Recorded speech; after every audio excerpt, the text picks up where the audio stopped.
বিশেষ করে একজন স্ত্রীর অনেক গুরুত্ব থাকে একটা পরিবারকে মানে ভালোভাবে সুস্থভাবে রাখার জন্য।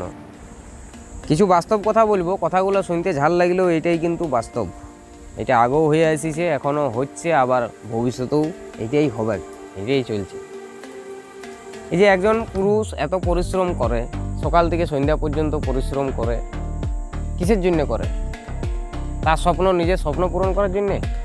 তার নিজের স্বপ্ন পূরণ করার জন্য কি এত পরিশ্রম করে? না, তার নিজের স্বপ্ন পরে পূরণ হবে। আগে ছেলের স্বপ্ন আছে, বইয়ের স্বপ্ন আছে, পরিবারের মুখে অন্ন তোলার স্বপ্ন আছে, তারপরে তার নিজের স্বপ্ন। যাদের টাকা আছে তারা টাকা দিয়ে টাকা করে নিবে, কিন্তু যাদের টাকা নেই তাদের টাকা রোজগার করতে অনেক পরিশ্রম লাগে। এই সকাল থেকে সন্ধ্যে পর্যন্ত খাটালি, সকালে ডেলিভারির ডিউটি 200 টাকা রোজগার হয়েছে, এবার রাত্রি 2টা-3টা পর্যন্ত খাটো ক্যাটারারে 200 টাকা, 400 টাকা। এবারে 400 টাকার মধ্যে তোমার পরিবারে 5টি-6টি পেট আছে, তাদেরকে চালাবে না তুমি তোমার ব্যাংকে রেখে কিছু টাকা জমা করে একটা বড় ব্যবসা করবে? কি করে করবে? সম্ভব কি? তাহলে পরিবারের জন্যই তো এত পরিশ্রম করা। তাহলে পরিবারকে তো সেটা বুঝতে হবে, পরিবারকে তো সেটা দেখতে হবে। দুনিয়া তো তোমার সাথ দিবে না, আর পাড়া প্রতিবেশীও তোমার সাথ দিবে না। পাড়া প্রতিবেশী কোনোদিনই চাইবে না যে তুমি বড় হয়ে যাও, তুমি তাদের মতন হয়ে যাও, তাদের মতন তোমারও গাড়ি বাড়ি হয়ে যাও, কোনোদিনই তারা চাইবে না। একটা ভালো দিন আনার জন্য এই খারাপ দিনগুলোতে তো পরিবারকে সাথ দিতে হবে। পরিবার যদি এই খারাপ দিনগুলোতে সাথ দেয় তবেই না একটা ভালো দিন আসবে। একটা ভালো দিন আসতে গেলে তো অনেক পরিশ্রম লাগে, অনেক মেহনত লাগে, অনেক ভাবতে হয়, অনেক কষ্ট করতে হয়, তবেই না।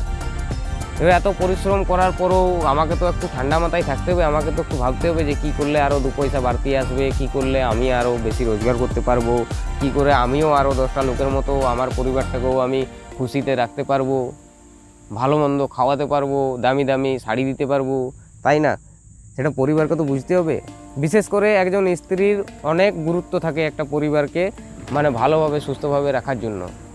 স্ত্রী যদি চায় যে তার স্বামী যেমন রোজগার করবে সেই রোজগারে মেনটেন করে চালিয়ে নিতে পারে, আর সে যদি ঠিকঠাকভাবে চালিয়ে নেই, কোনো অসুবিধা, কোনো কমপ্লেন, কোনো যদি কিছু না শিকায়ত করে কোনো দিন, তাহলে কিন্তু তার স্বামী একদিন ঠিক পজিশন নিজের করে নেবে, ঠিক নিজের পায়ে দাঁড়িয়ে যাবে, ঠিক সমস্ত কিছু করে নেবে। কিন্তু সে যদি না চায় তাহলে তার স্বামী কোনো দিনই করতে পারবে না।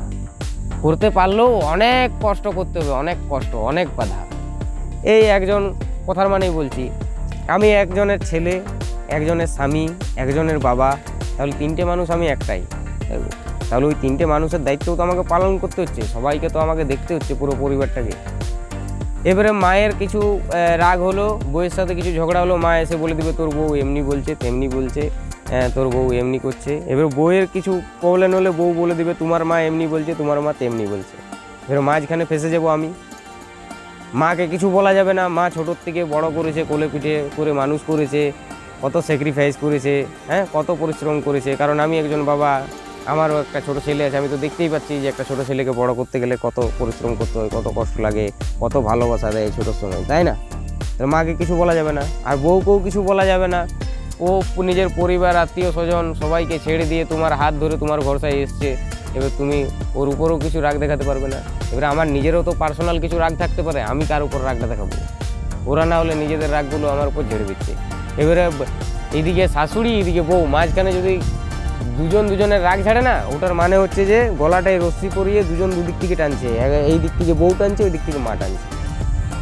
একটা ভালো দিন আনার জন্য এই খারাপ দিনগুলোতে দুনিয়াও সাথ দিবে না, পাড়া প্রতিবেশীও সাথ দিবে না, সেহেতু পরিবারকে কিন্তু সাথ দিতেই হবে। পরিবারের সাথ অবশ্যই চাই। আর এই কথাগুলো আমি কেন বললাম, কারণ এই রকম ঘটনা আমি অনেক শুনেছি, তার জন্যই কথাগুলো তুলে ধরলাম।